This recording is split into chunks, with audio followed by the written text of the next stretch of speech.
जयदीप आपटे RSSचा माणूस आणि त्यामुळे ब्रॉन्झचा पुतळा बनवून सुद्धा डोक्याजवळ कागद आणि कापूस ठेवला. नाना पटोलेंचे गंभीर आरोप. राजकोट किल्ल्यावरील छत्रपती शिवाजी महाराजांच्या पुतळ्याचा शिल्पकार जयदीप आपटे हा राष्ट्रीय स्वयंसेवक संघाचा माणूस आहे. जयदीप आपटे हा अनुभव नसलेला मूर्तिकार होता, तरीही त्याला शिवाजी महाराजांचा पुतळा उभारण्याचं काम कसं काय देण्यात आलं?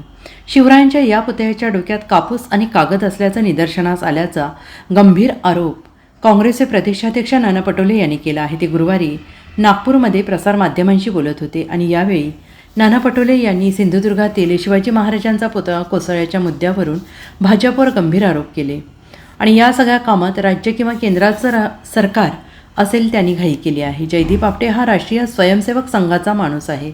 अशा माणसाला काम देण्याचं कारण काय? महाराजांचा अपमान करण्याचं धाडस दाखवण्याचा प्रयत्न कसा काय केला गेला?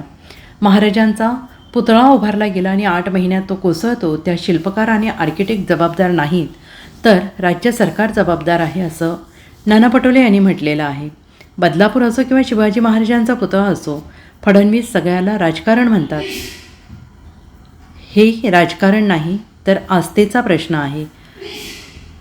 या कमिशनखोरीला कुठलं राजकारण म्हणायचं, असा सवालही नाना पटोले यांनी उपस्थित केला आहे.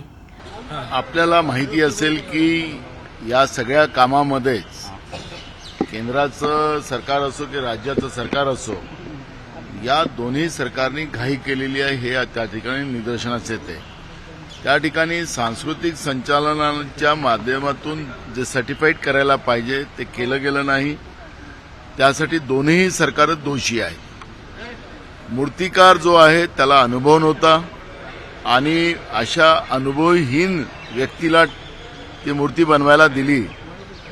त्याच्या मागचा उद्देशच आपण पाहिलं. हा मूर्तिकार आपटे जो आहे, तो RSSचा माणूस आहे. RSSच्या माणसाला काम देण्याच्या मागचा उद्देश काय? दुसरा महत्वाचा आहे की त्याच्यामध्ये जी काही आता माहिती येते आहे की शिवाजी महाराजांचं जे डोकं होतं त्याच्यामध्ये त्यांनी कापडं आणि कागदं भरलेली होती, ते त्या ठिकाणी निदर्शनास आलेलं आहे. जसं पेशवाईच्या काळामध्ये छत्रपती शिवाजी महाराजांचा अपमान केला जात होता, तसंच आत्ताच्या लोकशाहीच्या माध्यमातून आलेल्या सरकारचं, आता हे सरकार लोकशाहीचं मी म्हणणार नाही कारण की हे संविधानिक सरकार आहे, या सरकारनी जाणून बुजून महाराजांचा अपमान करण्याचा हा धाडस दाखवलं कसं, हा सगळ्यांच्या समोर प्रश्न निर्माण झालेला आहे.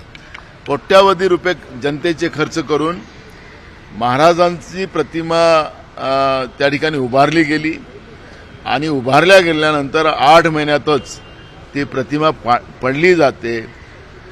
त्याला मुख्य कारण नुसतं आर्किटेक्टच नाही, तो मूर्तिकारच नाही, तर त्याच्यामध्ये केंद्र सरकार आणि राज्य सरकारही सुद्धा दोषी आहे.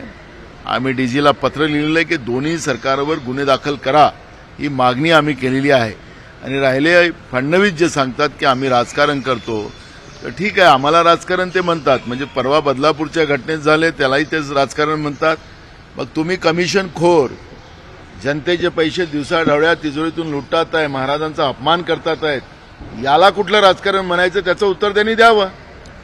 ज्या ठिकाणी हे राजकारण नाही आहे, हा स्वाभिमानाचा प्रश्न आहे आणि स्वाभिमानाला ज्या ठिकाणी ठेस पोचतं त्या ठिकाणी समजा फडणवीस किंवा राज्याचे मुख्यमंत्री याला राजकारण म्हणत असतील तर महाराष्ट्राची जनता यांना खरं राजकारण आता दाखवतील. Bureau report, SBN Marathi, Nagpur.